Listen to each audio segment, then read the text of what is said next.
கேரள மாநிலம் கோட்டயம் அருகே சாலையின் அருகே நிறுத்தப்பட்ட கார் திடீரென்று தானாக பின்னோக்கி சென்றதால் பரபரப்பு ஏற்பட்டது.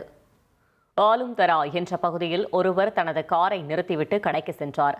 அப்போது நிறுத்தப்பட்ட கார் திடீரென தானாக பின்னோக்கி நகர்ந்தது. சாலையின் ஒரு புறத்திலிருந்து மறுபுறத்திற்கு சென்று கார் நின்றது. கார் பின்னோக்கி நகர்ந்த போது அவ்வழியாக வந்தவர்கள் மீது அதிர்ஷ்டவசமாக மோதாததால் பெரும் விபத்து தவிர்க்கப்பட்டது.